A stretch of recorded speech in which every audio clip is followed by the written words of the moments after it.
Hey, man. Listen, give Abstract Mindstate a big round of applause, man. I think they could deserve a standing ovation. Absolutely. Because, why not? Why not, man? Give them a standing ovation. Why not? Why not? Thank you.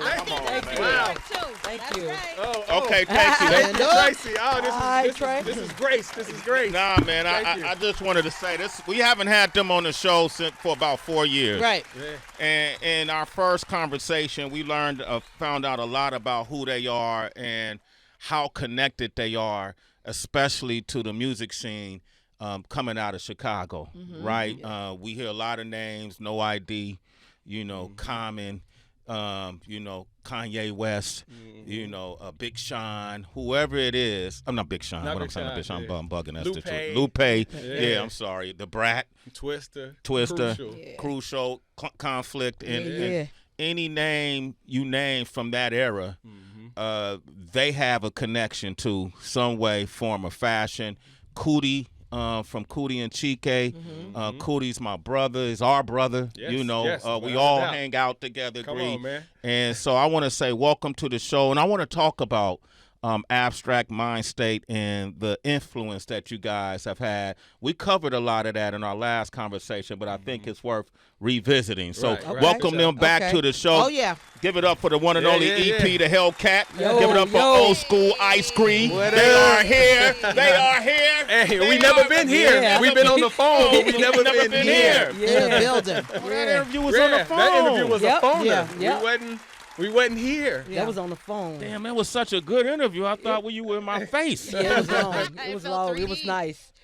Yes, indeed, man. Just to put things in context for the listening audience, who are Abstract Mindstate and when did you start? Let's start.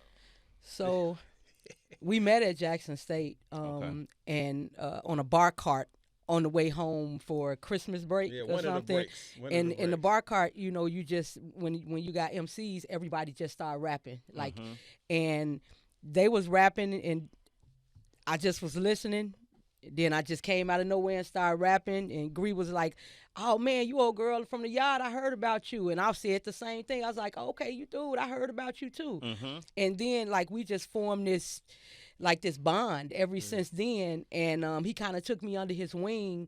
And I never was supposed to be in a group. I was supposed to be a solo artist. But we started rhyming. We started recording songs together, and the chemistry was there, automatically. It wasn't even something that was forced. And so we pretty much, it was three of us first. Yeah, it was us with Chill. And it was Chill idea. My best friend from high school.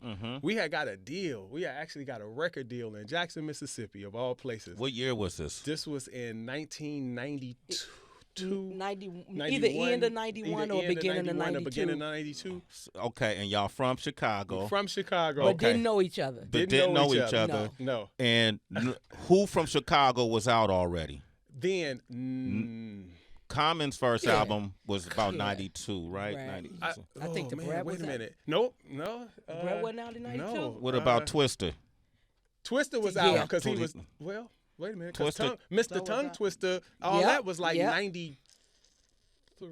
Okay. Something like that. Wasn't it 93, 94? Was it? Yeah, that's when he was Mr. Tongue Twister. Yeah. Wow. Yeah, so wasn't nothing. That's the point I'm trying to make. Okay. You see what I'm doing? Yeah. You see what I'm doing there? Wasn't nothing popping yet. Okay, nothing was popping yet. Y'all from Chicago, you get a deal at Jackson State. Jackson State, of all places.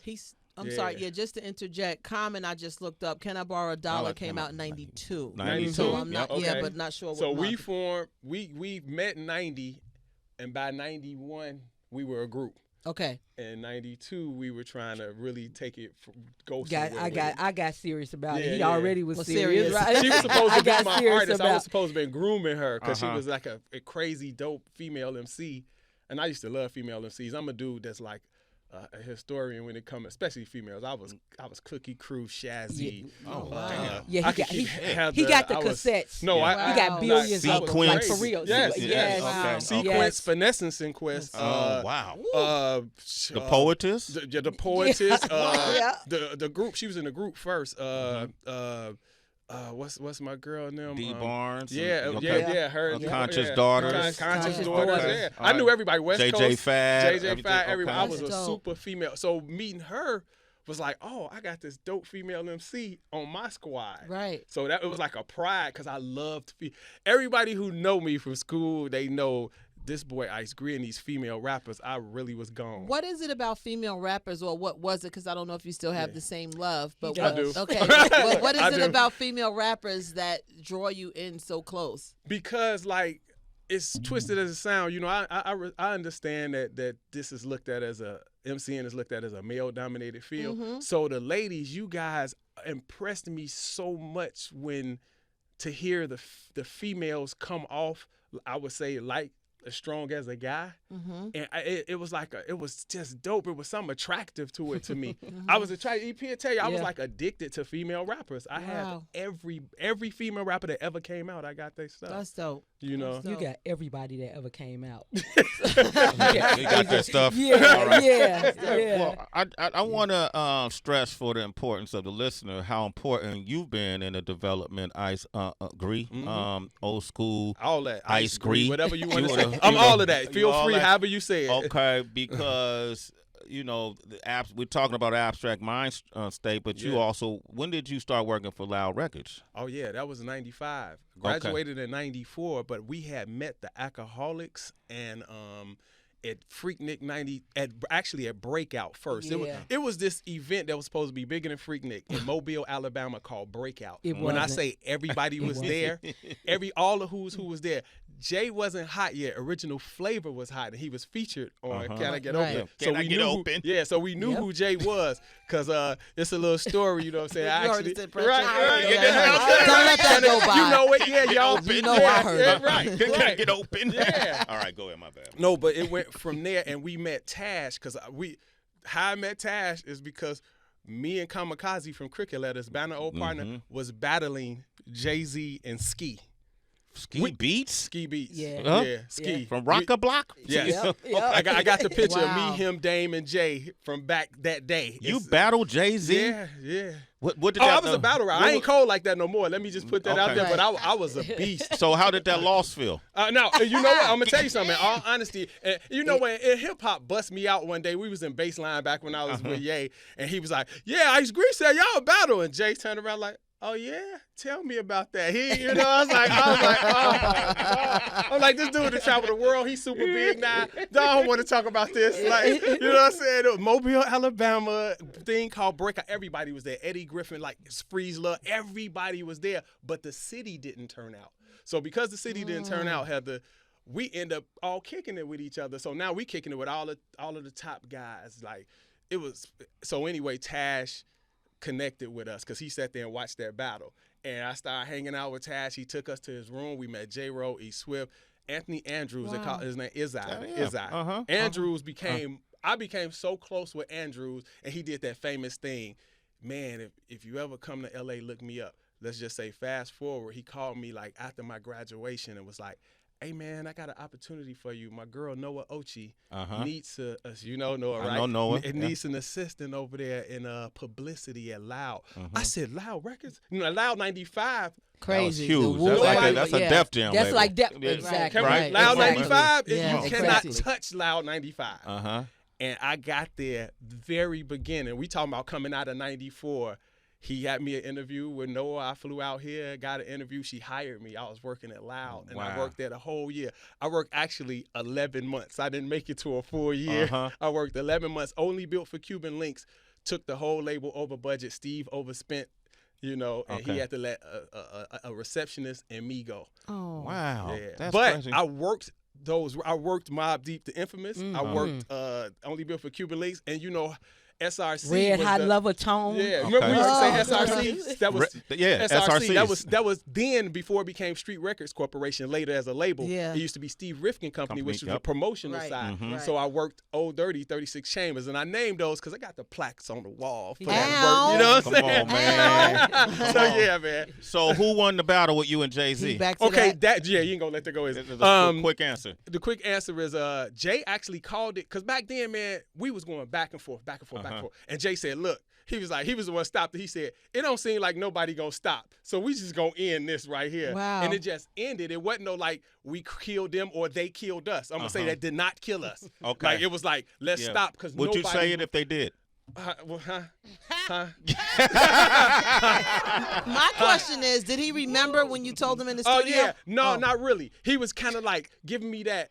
I kind of know what you're talking about, but I can't remember it. Because by that time, 20 tours, the world breakout was this big. It didn't happen as planned as those people planned. Right. It didn't happen. E Swift, Tash would probably remember better than Jay. But yeah, okay. You know what I'm saying? But you had to experience. I just want people to know how deep rooted you all are. Yeah. Like Abstract Mindstate. Ain't fly by night. You guys been putting it down since the early 90s. Yeah, man. And I don't hear a lot of people mentioning your legacy in the Chicago story. Right. And so I think that's very important. You hear all those other names, but you all are tied into that. When he was working at Loud EP, where were you? I was still in school at Jackson State. Okay. Yeah, I was still in school. I was the recipient of all those T-shirts and albums and stuff. Yeah. He was sending them all to me. Promos. Yeah. I got everything, all kind of stickers and everything. So I was just trying to finish school, and he was out there, and at the same time just writing, and he was repping us out here, and just trying to make what? Stay in the middle. Stay in the mic. Stay in the mic. Yeah, go ahead. Mic check. All right, just turn her up a little, John. Go ahead, man. All right, go. That's all I was doing was just going to school, and I actually had got real close to Kamikaze and Banner at that time because he was gone, and they just come over to the crib, and we'd just listen to Banner bring all his equipment, make beats on my floor. You know what I'm saying? It was still Banner was making beats on your floor. Yeah, I was feeding him. Oh, I was feeding him. He'll come over here. He'll come over. Said I cook. Whatever. We just chilling. So chilling, listening to music. What year is this? If you graduated, if you was I at Loud, 94. So about 95. And so before 95? that, let's go before that. I didn't even know David Banner was active Wait, in 95. hold on. Let's get before that. Yeah. Me and Kamikaze met David Banner first because we battled him. Me and Kamikaze thought we could beat everybody. Oh, everybody. We ran up on everybody. We was trying to find Hyro to battle them. It was that would have been crazy. Yeah, that would have been crazy. Glad you didn't find him. Me too. We wanted them. You know what I'm saying? You remember, man? But Kamikaze, and so Banner, all that laying on the floor and all that before, like when we left, and they kind of was together. But before that, he used to be on my floor, playing his beats all the time because he lived across the street from the off-campus apartment I stayed in. Wow. So Banner, him even being on this song is like some kind of dope full circle moment. You know what I mean? Yeah. Mind you, Banner lived in Jackson. He didn't go to Jackson State. Banner graduated from Southern in Baton Rouge, where he was he was SGA president. Yeah, like for real. Yeah. What? For real. Yeah. For real. His campaign was called Crump Tight. I went down there when he won. Yeah. I went to see him down at Southern. It's so amazing that you guys are having the opportunity to share this story because it's so different from a lot of people on the East Coast because that's our college eras and that's our time. But you hear so much about dropping out. Like we didn't finish. And I think maybe because the access was so different. Oh, without you know doubt. what I mean? Like you guys were in Mississippi. Maybe a lot of opportunities didn't come that way. So let me just stay and finish school. Right. We're being so close. I grew up in Jersey, you know, being so close to New York. It's like, this class or go to this party tonight, this club. The A&Rs is there, this person is there. But I applaud you both for finishing school. Like, that's amazing to hear. Yeah, Jackson State, I got to kick it and meet Donald Byrd. I got, we opened for Mint Condition. I formed a crew called the Stew Pot Stowaways. It was Midwest and Southern flavor. And it was 17 of us in this crew, and Banner was a part of that crew. So, shout out to David Banner. So, been working, right? Been working. Don't stop working. It's been like that. He did this track, Bar Louie. You two come off ferociously with lyrics, and then I hear David Banner jump on this thing. Ooh. I ain't heard him like this. Yeah. And one of the things he says is Marcus Garvey playing Atari. Wearing a Juneteenth shirt at an all-white Arby's. How black can you be? Black as how black is that, Heather? Yeah. Banner is wild. And he did snap, and that verse got him hot. And he was like, and I say what's dope about it, we can proudly say, just like we have the only record in existence fully produced top to bottom by Kanye, he has never done that before, right? We got the only record that Banner has been on in 2025. He hasn't done any music. Yeah. So Abstract Mindstate. Give them a round of applause. Thank you. EP the Hellcat. What a crazy ass name you have. We'll get into that momentarily. Old school Ice Gree. And always, crazy names. All right. Abstract Mindstate. That's just in itself. Right. That's the era. That's the era, though. That's the era. We were lyrical scientists. Yeah, we had we had depth to our name. Your name had to, mean something and go with how you come in. Yeah. We got an abstract Mindstate on the wall. Come on now. Yeah. Come on, Tracy. See, Tracy always, I told you always had Tracy, first of all, Tracy had the most thoughtful questions on earth. But when you do jump in, you say the coolest, and yes, that do seem like a tag. Okay. Well, let's let Tracy go ahead and go ahead, Tracy. That was like an intro to a question. Right. I do feel like it's a segue. I love the title of the project, the art project, especially because when I think about 2025, and oftentimes music is so easily used as someone's like background for their TikTok, and a lot of folks will use like the term content and art interchangeably. And I wonder for you both if you feel like content and art, the lines have gotten too blurry, so to say. And where do you both draw the distinction? What's an art project versus a content project? Right. I don't know, but as soon as I hear the word content, I think of heavy. I think of packed, like almost too much.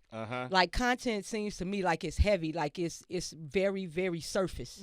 Yeah. When I think of that word, it's generic. It's real generic, and it's just like somebody stuffing a whole bunch of stuff in a box. Like we got to hurry up and put stuff out. Content. You got to have content.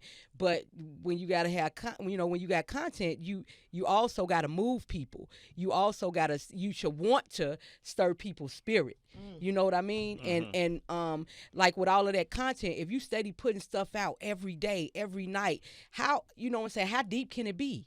How moving can it be if you doing it at such a volume? That's the word. When I hear content, Tracy, I think of volume. And volume to me doesn't speak to art. You know what I mean? Some of the best artists in any genre of art, like music, graffiti, it could be anything. You might not see them come out for 6 years, but when they do, they blowing your mind, right? When they do, they blowing your mind, and that's the dope shit. Like that's it for me. So content for me is art over content. And it's quantity versus quality. Absolutely. Exactly. That's it. Right. That's and it. if you got an art project, when you say art, you definitely dealing with quality over quantity, because no artist, like she said, in any genre is just slapping out a lot of art. Even our artwork on there, it's a piece of abstract art, which of course it made sense for us to have a piece of abstract art. But that's an original abstract painting done by DJ Self-Born, because I was inspired by an abstract artist by the name of Jackson Pollock. And I saw his pieces, and I was like, man, EP came with that title, The Art Project. And I built the visuals around it to kind of push the idea that that you're listening to, this project is art. We took our time with Young RJ. We conceptualized the songs. Each thing was thought out. And we went back to where we came from with it, but in 2025. Right. And I like that you said that. You know what I'm saying? A 2025 version. It's not old. It's just a 2025 version of that golden era feeling. Yes. You know what I mean? You got Young RJ on it, who was from Slum Village. And He laced us. Slum That's Village. why he First of all, laced us. RJ, Can salute we to him. give it up for Salute Slum to Village, Slum please? Village, one of the most Oh, my legendary goodness. movements. Oh, right. Not just group. Right. Movements that this Man. culture has ever seen. Man. Salute to Young RJ for doing this project. And like you said, you had Kanye. You did do your own Dream Still Inspired LP that came out 2021. Yeah. Did that entire EP or LP. Right. It was an album, yeah. But it didn't perform. It didn't impact. And you would think it would have with him, right? Yeah. Why not? Why do you think it didn't perform? I personally think, and please speak, I personally know it didn't perform for the simple fact that we in this era now called like influence, right? Mm-hmm. And if y'all could have heard what we were hearing, because we recorded with him, and the excitement he had over this project, all he had to do was let the world know that excitement or post artwork on his Twitter, on his IG, anything to show you actually did this record. He didn't show any connection to the project. So it was like another release, and we got a lot of press because what it came from. But a lot of eyes didn't see it because the things that was going on around him kind of just wiped what we were doing off the table. You know what I'm saying? Yeah. And I say he dropped the ball because all he had to do was just say something. We didn't need money for him to speak. What we needed from him didn't cost anything. Right. We just needed his influence. We just needed him to say, hey, man, all that talk you talking behind the scenes, like, let that be known. I'm not doing interviews right now. And I'll take it further. Like, it was his idea to put us back out. Yeah, we didn't come up with this. I wasn't thinking about writing a fucking verse like ever again in my life. Like, I was done with it. I actually had woke up the couple of mornings before Greg called me and told me that he wanted to put us back out. We're just making a mic adjustment. Okay.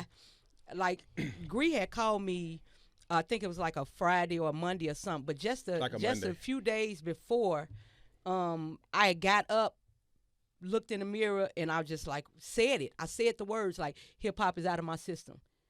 Then this dude called me 48 hours later telling me that Ye want to put us back out. Oh, man, God is something, right? Yeah. And so I had a full conversation with Ye. You know, I'm like, listen, because at this time, Sway, I think you remember, like my father was dying. That's right. And so I was flying back and forth from Wyoming to L.A., back home to the crib in the Chi, you know, watching my father die.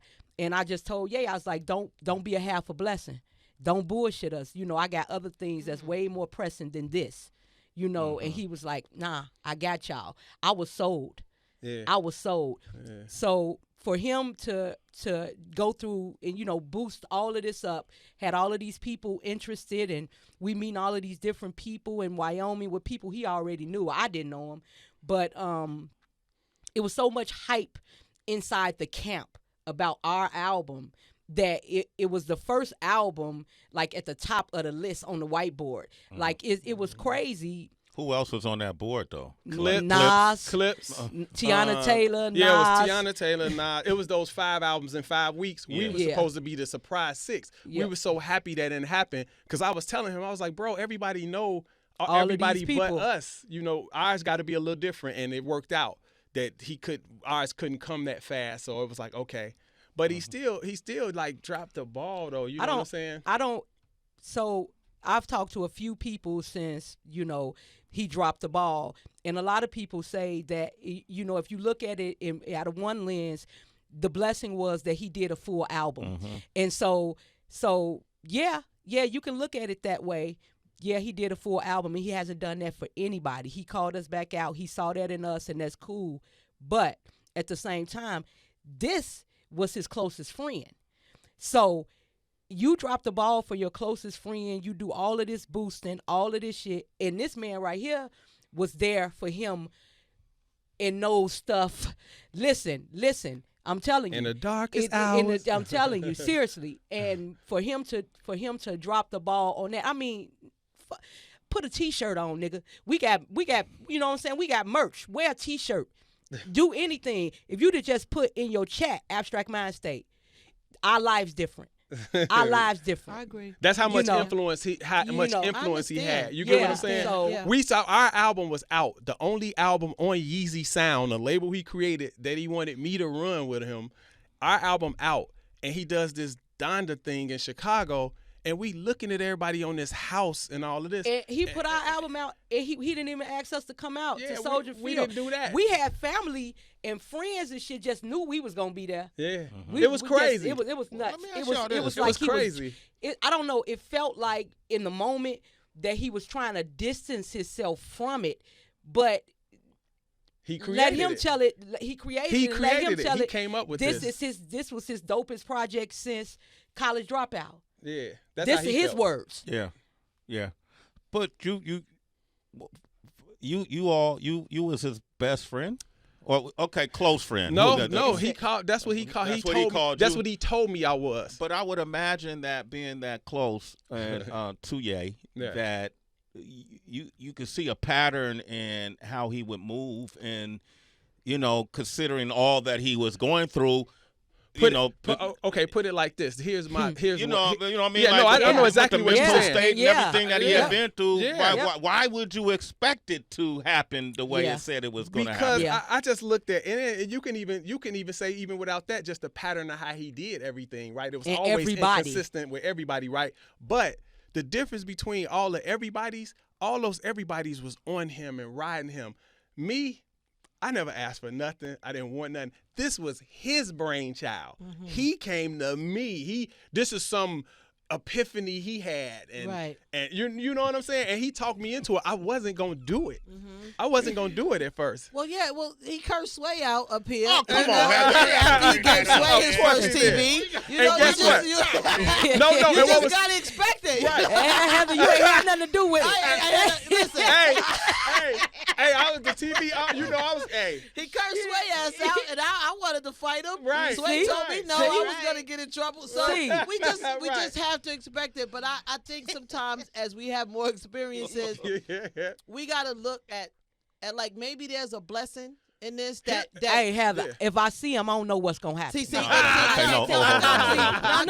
see him, honestly. But maybe that's why, because I always say this, because I have not with him, but just some personal things in my life that I deal with, and I say the same thing about certain people. Yeah. But maybe intentionally, God keeps you away from people and things, so you ain't in a space where you even have to react that way, because you may see him and give him a hug and be like, "Yo, you need a hug." Not you, nigga. He cursed you out. Sway didn't ask for it either. You saw that, but I'm saying maybe at some point you may figure out what the blessing was and all of this. Condolences with your father and stuff, because I can't imagine what that may have been like for both of y'all. You being close, you saying in the mirror, "I'm done with hip." Words are powerful. We talk about that all the time. Right. And in 48 hours, you get a call. There's some blessing in this somewhere.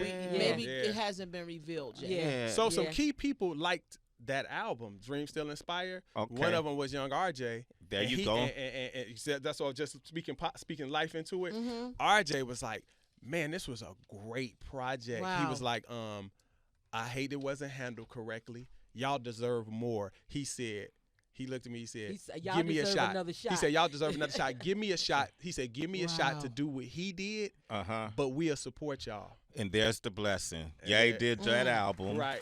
And maybe that's all he was supposed to do for y'all, is what Heather is saying. That's real. Right? That's real. I've heard that. Different. You the only people to get Ye to do a whole album. Right. Yeah. We can't deny who he is as a producer. You know what I mean? We don't never. We always. He's incredible. You see what we doing with the energy? Yeah. Okay. Hey, what did the Hellcat? You know, that's my cousin. That's my energy. Yo, Heather and the Hellcat are like bonding over here. Hey, one of the dopest moments though that I had with that, when I called EP right after with the album, but I just got to say it on this show, was I was at the car wash on the cusp of Culver City and Marina Del Rey. It's a car wash I used to go to. It was a dude sitting there, and I kept tripping on how he was looking, and I'm talking to my man from ATL, and I was like, "Man, this dude over here look like Andre 3000 or somebody." You know, I was like, "I don't know what he trying to," and I said, "Well, wait a minute."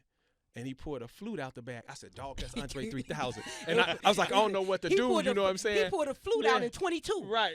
It was 22. Right. And so I slides over to him. I went on, introduced myself, and I was all cool because I don't want to bother him. I'm like, "Yeah, I'm old school like Screed, blah, blah, blah. Man, I just wanted to acknowledge you, dog. I see you," and left him alone. But that wasn't enough for me. And when we was pulling out about the same time. I'm looking in my rearview mirror, and I said, "I got to let him know really who I am." And I said, when he back up, he going to have to look. So I got out the car, and when he backed up, he looked. And I did like this. He let the window down. I said, "Dre, let me properly introduce myself. I'm old school like Screed from the group Abstract Mindstate." He said, "With the girl." And I was like, yeah. And he was like, yeah, I was listening to y'all album last night. Sway. I thought I was going to start crying. Wow. Which album? It was Dream Still Inspired. Produced by who? Kanye. That's another blessing. Come on, man. 3,000. I said, you see? Yeah, it was beautiful. That was a beautiful moment.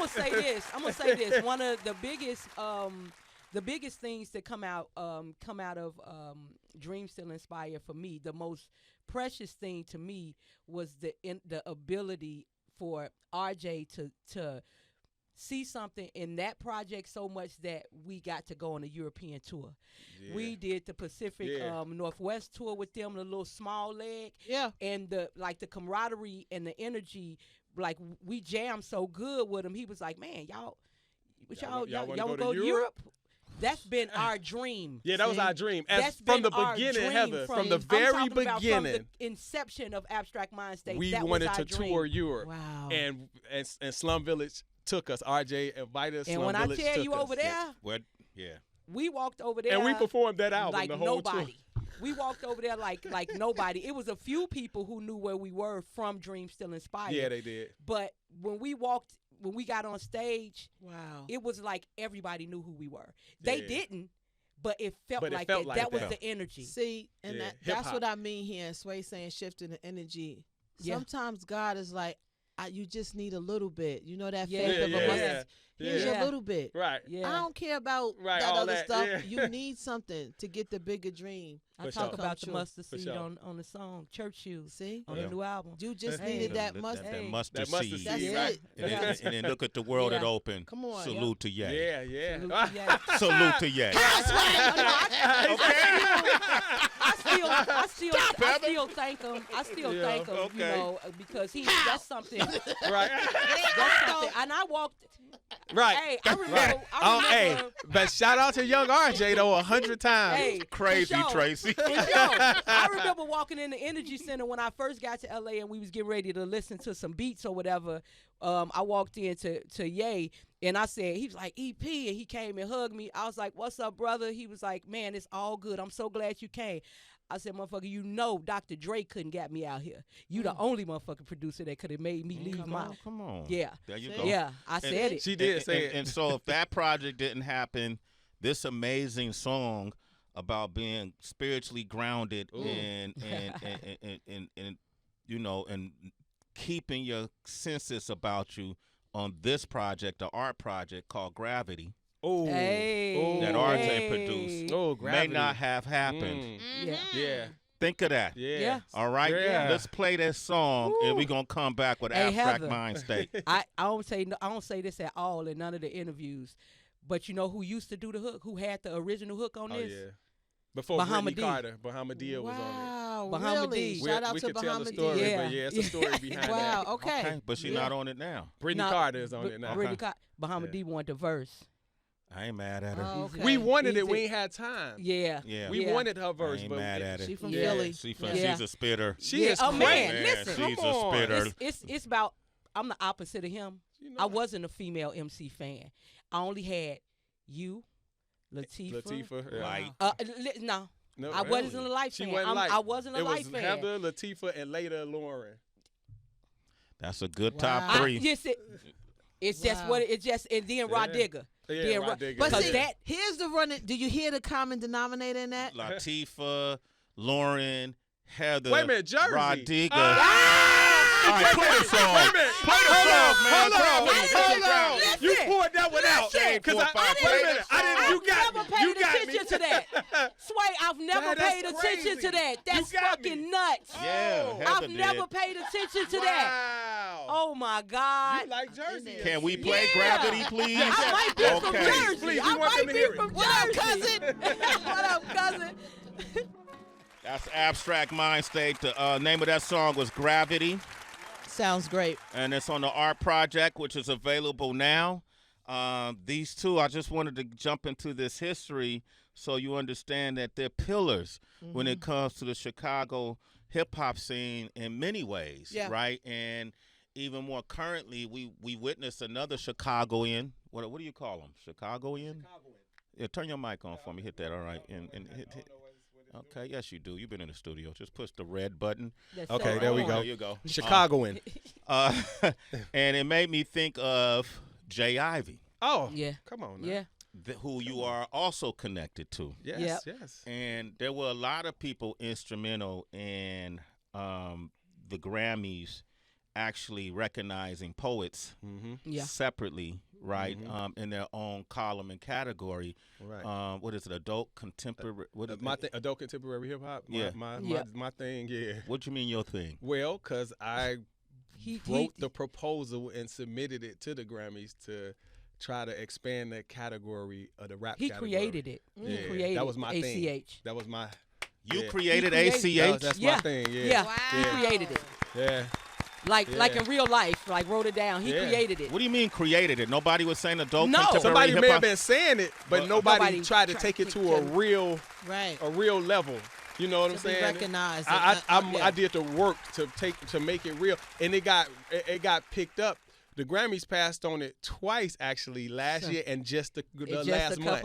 And but I'm finna come again because I got told to tweak and what it is to get through to them. But this awards here in LA, the Hollywood Independent Music Awards, which is a huge production actually. The production quality of the show is amazing. They got my category and added it in 20 what was the year, 50th year hip hop that year? Yeah. They added it. So it's a category there now. Is that when we won for the video? We won. That No, the that was the same year before we won. Okay. Yeah. Y'all won a Grammy? We won we won a video award for our video. Independent video. Okay. For YSL. It was the year before that. Yeah. But by doing that helped Jay Ivy? No, actually, it was the other way around. Okay. Jay told me that I could write that proposal. I didn't know that was possible. Okay. And he and I was writing our proposals at the same time, except I missed the deadline because he didn't tell me, and I missed it by a day, and I had to wait another year to submit mine. Wow. But his went in, you know. Wow. Okay. And it was added. Yeah. And I know Chance and all those guys helped out with that as well. With Jay Ivy, we've been supporting him. Oh man, please, for Cootie day and one. all of them. That Cootie, was that foundation late. Kenny Cool. Yeah. Kenny I'm gonna tell you Cool. another funny thing about us, like when he was saying about our history in Chicago. Yeah. So our very first album was called "We Paid Let Us In," which we named our documentary after it. That came out in 01? Yeah, that's right. Yeah. It came out. Yes. Yeah. Yeah. You see him. What? Historian. Well, I know a little more than you. Yeah, you do. No, you do. I can bow down to you, Sway. I'm cold with it. I'm joking. I can bow down to Sway. I can. You got it. I was listening to the Wake Up Show, so Oh, so I got to bow down to turned that. out to be one of our best students. Yes, I'm definitely one of y'all. Grasshopper. I'm definitely one of y'all Grasshopper. very best students. I'm one of the very best from that. But no, our first album featured everybody that made it. Deion Cole was on our first album. He wasn't known yet. Wow. Jay Ivy was the first time he ever been in a major studio because we had got so big that we were working in the same studio as Michael Jackson and R. Kelly, CRC recording, the Chicago Recording Company. Wow. That was our big studio, you know. And Cootie was on there. Who else? Ye was on there. Like everybody who became major. Oh yeah, he did Welcome to Chicago. Yeah, he did. He did Pain on that. He did Pain. But the verse. Yeah, Welcome to Chicago was Still Pain. Okay. We Paid Let Us In was Pain. Was Pain. Yeah. And he produced that. So everybody who was on their way, we had a skit with all the comedians. I looked at it like I didn't know I was A&R then, you know, I was the first A&R Good Music, but I didn't know I was doing the A&R job because I just saw like it was like these are the best of the best from Chicago. Jay, in my opinion, was the best poet. Cootie, it was Mark Simmons, Cootie, and Deion Cole and D-Ray and all them. We felt like they was the best. Yeah. You know, Ye was the up and coming producer. Really What was making Godfrey? waves. Wasn't he in Chicago? Godfrey was from Chicago, but you know, I didn't meet Godfrey till we moved to New York. So Godfrey wasn't in that. But Godfrey's from Chicago. Cootie and them knew him. I didn't know Godfrey. Okay. Yeah. So And most of our footage from our documentary, that's Cootie. Cootie That's shot Channel that. Zero. That's Channel Channel Zero. Zero. That's his first platform. Yeah. Well, his early on platform. You remember Channel Zero? I was on Channel Zero. He interviewed me. Shout out to Danny. Yeah, everybody was on Channel Zero. Danny, what up, Danny? Wow, this is amazing. Abstract Mindstate are here. They got a new project called The Art Project. They got a documentary called. Yeah, we paid Let Us In, The Legend of Abstract Mindstate, and we just finally got it on a streaming platform. Yeah. So you can go through Roku, and through Roku you go to Music Documentaries TV and just watch it. Yeah. Yeah. Yep.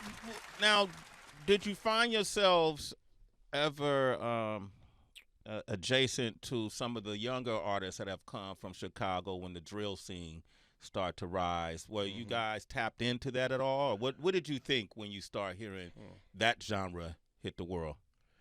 Well, when I heard it, because I was with the team when started off with ooh. Yeah. I was with the squad when Ye did the Chief Keef joint, and all of that.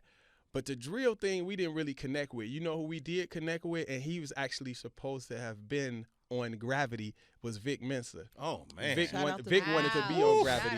Vic Mensa. Give a shout out to Vic Mensa. I call Vic Mensa the young Black Thought, because he Vic, what I get from Black Thought, I get that from Vic Mensa. Vic dope. Vic was supposed, so Vic, people like Vic and Chance and all them, Vic definitely knew about us. Vic is a young historian too. He knew all about us. I was so flattered how he was with us. And but those were the ones we connected. We didn't connect with the drill scene. We connected with the Chance the Rappers, the Vic Mensas, the Sabas, you know what I'm saying? The what's the name? Some names slipping my mind, but it's the whole Save Money. Kids. Where were they? The cool kids. I never knew Tyler. Mikey Rock. We met what was Mikey Rock's part of the other one? It was Mikey Rock's and the other dude. We met him in the yard that day when Like was there from Pac Div. And I had met I can't think his name. Excuse me, bro, if I can't think his name. Chuck English. Chuck English. Chuck English. You couldn't think of Chuck English. Okay. Yeah, Chuck English. That's the one you should know. Right. Our lawyer, our attorney, Elena, is with one of Pac Div, Mike, and Like was there and Chuck English, and we met him in the backyard, and I was like, man, the cool kids were so dope. So that was like after us, but they were so dope. They were so original. You know what I'm saying? Yeah, absolutely. If you're in this area in the Southland, anywhere surrounding Hollywood, the Beverly Center, you know where that is. Yeah. Everybody do. But where in the Beverly Center? At Black Book Art on the 8th floor. On the 8th floor? 5 to 8. From 5 to 8. The listening started at 6. Listen, man, I just want to say I'm enamored by you two. Man. You didn't lose your faith. That's a big word, boy. Yeah, well, That's how I sway, EP, I know. That's that Bay Area, we got that Riz on me. But I appreciate y'all, I want to say congratulations to you on this project. Thank you. I know you guys had taken some breaks, but you came back, and you never lost your faith. Yeah. Right? Why you never lost your faith, EP? Strength of a mustard seed, famo. There it is. There it is. What about you? Man, I just believe that what we doing could touch people, and I stubbornly want to see that happen on a massive scale. So I felt like the work wasn't done. Well, it's done now, man. Y'all doing it and continue to do so. Yes, all right. Thank you. Shout out to RJ once again. RJ, you did your thing. Slum, Come play some beats, RJ. All right. Hey, man, I appreciate y'all. Give it up for EP the Hellcat. Old school Ice Greek. Come on, man. Hey. Give it up for Abstract Mindstate.